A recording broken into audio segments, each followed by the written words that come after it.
Hi everyone, it's me, the Singing Linguist, and welcome back to my YouTube channel.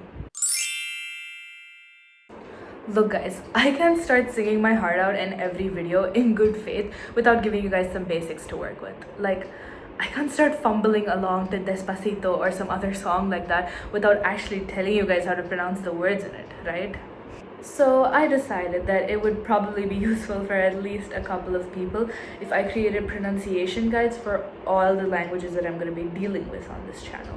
Don't worry, they're going to be very simple. I'm just going to be talking about a couple of sounds that learners tend to struggle with in pronouncing them, and I will also be providing examples with different songs. You may or may not know the songs, but in the end you should definitely go listen to them because they're all good. Now, I thought the perfect language to start off this little crash course series with would be Spanish. Why? Because Spanish is one of the most learned languages in the entire world. Like, I'm pretty sure there are almost as many Spanish learners as there are native speakers of the language. Now, first things first, I want to ask you guys, do you know what Spanish is in Spanish? Like the translation of Spanish into the Spanish language? It's Español. And there we have our first interesting letter. It's called Ñ. Now here what happens is you have an N and then you add a squiggly line on top of it that's called a tilde. Now that makes the N become Ñ. It adds a Y sound to the end of the letter. Now this letter, it's pretty common in the Spanish language. A word that you might use with it is baño, and baño means bathroom. And an example of this letter being used in a song, you can find that in Dos Oruguitas by Sebastián Yatra, which is a song from the movie Encanto. It's a really good movie, so I recommend you go watch it.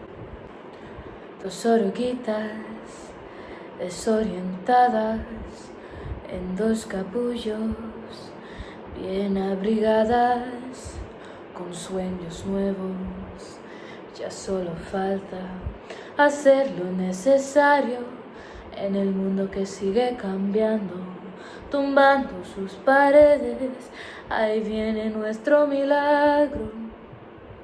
A fun thing about this language is that in Spanish, the double L is pronounced more like a Y sound in English rather than L, which you might originally think is how it's supposed to sound. So, for example, in the lyric I just sang from Dos Oruguitas, it'll be en dos capullos bien abrigadas, even though you have two L's next to one another. In some Spanish-speaking regions, however, you might say the double L more like a J sound or a ZH sound, like in the English word measure. So if I were to introduce myself in Spanish, instead of saying me llamo Shaurya, I would say me llamo Shaurya. Or in some regions, people might locally introduce themselves as me llamo or me llamo. In Spanish is interesting that way. In these lyrics and in a lot of other Spanish songs lyrics, you also see the rolled R. The rolled R is a trilled R sound that happens when you rapidly tap the tip of your tongue to the roof of your mouth. It's like rrr. If you can see there, my tongue is moving really, really fast. Now, it's okay if you don't get the sound on your first try because it can be really hard, especially if you're used to saying your R's like r.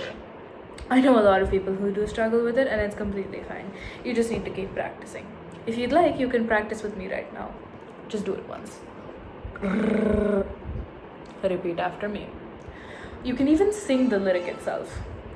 Hacer lo necesario. And if you keep singing it over and over again and find other lyrics that have that sound, it would be helpful to you because you get your practice in. One more thing you should note is that in Spanish, there is a silent H, which means that it's written, but it's never said. So, for example, in the lyrics that I just sang, there's a line that goes like this. But I don't say, hacer lo necesario. I never sound out the H. It's always, hacer lo necesario. And this is the case for other words as well, like haber, helado, ahora, words like that. So this is something you should remember when you're trying to sing something in Spanish and you're reading the lyrics of it. The J in Spanish isn't normal either.